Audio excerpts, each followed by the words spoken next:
Իսկ ով է ասում, որ մենք թուրքերի հետ եղբայրական հարաբերություններ ենք հաստատելու, մենք ուղղակի հարևանություն ենք անելու, վրդովված խոսում էր հանրապետական Բորիս Ալեքսանովը։ Նրա կարծիքով այսօր միայն որոշ քաղաքական ուժեր են շահագրգիռ այս բարդ իրավիճակում դիվիդենտներ շահել, մասնավորապես նրանք, որոնց դիրքերը թուլացել են քաղաքական դաշտում։ Շատ լավ քաղաքական դաշտ է ստեղծվել, շատ լավ նպաստավոր պայմաններ են ստեղծել։ Որոշ քաղաքական ուժեր, որոնք ընդհանրապես իրենց սպառել են քաղաքական դաշտում, նոր քաղաքական էժանագին դիվիդենտներ ձեռք բերելու համար։ Հիմնականում սա է։ Քննարկմանը ներկա երիտասարդներից մեկին հետաքրքրում էր սահմանի բացման եւ հայոց ցեղասպանության փոխկապակցվածության խնդիրը։ Ինչ գնով է բացվելու սահմանը եւ արդյոք չկա մտավախություն, որ եթե երկու երկրները բարիդրացիական հարաբերություններ են հաստատում, այդ կերպ կասկածի տակ չի դրվում ցեղասպանության հարցը։ Ցեղասպանության հարցը կասկածի տակ նախագահանը չի դնում։ Ոչ ոք իրավունք չունի ցեղասպանության հարցը կասկածի տակ դնելու։ Ես այստեղ տեսակետներ լսեցի, որ ցեղասպանության հարցը այսպես թողնենք գնա եւ այլն կասկածենք գնանք։ Դուք չէ, ցեղասպանության հարցը կասկածի տակ չի դրվելու։ Դա կատարված փաստ է։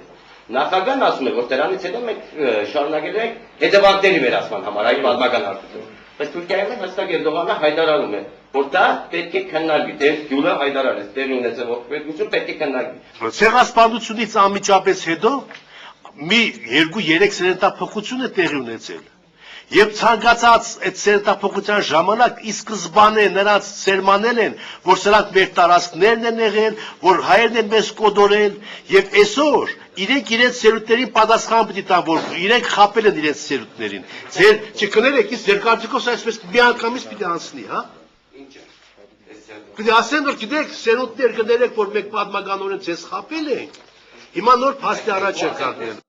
Հանրապետականները Աբդուլլա Գյուլի վերջին հայտարարության մեջ առաջընթաց են նկատել։ Սառույցը հալվել է, եթե Թուրքիայի նախագահը ասում է, որ հայերի նկատմամբ ողբերգություն է տեղի ունեցել, հայտարարեց ազգային ժողովի падգամավոր Սուքիաս Ավետիսյանը։ Չանդրադառնալով Գյուլի հայտարարության սկզբնամասին, երբ վերջինս նշում էր, թե մենք ցանկանում ենք ստեղծել պատմաբանների հանձնաժողով, որը կզբաղվի պատմական փաստերի հաստատմամբ, եւ որ հարցը դեռևս ապացուցման կարիք ունի։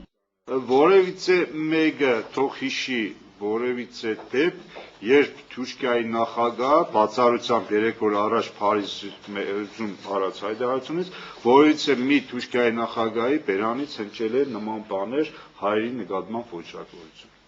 Հիշեք թե։ Չէ, ուրիշ բան չեմ ասում։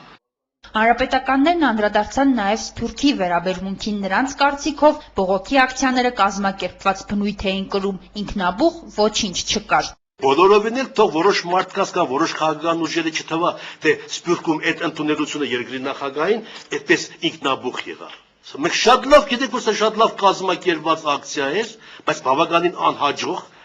եւ անհարգալի ակցիա, եթե նրանք նման ձևով դիմավորեին Թուրքիայի նախագահին, իսկ գովաբանեի, բայց Հայաստանի Հանրապետության նախագահին նման դիմավորելը, մենք շատ լավ գիտենք դա ում ձեռքի գործեր։ Այն կուսակցությունների կողմից, որոնք Սփյուռքում ունեն իրենց մասնաճյուղերը կամ ղեկավարում են Սփյուռքից։ Այո, դրանք կազմակերպված բնույթ են կրել։ Բայց դա նորություն է։ Ինքնաբուխ չի եղել։ Հստակ հայտարարում եմ, այո, իմ կարծիքը դա է։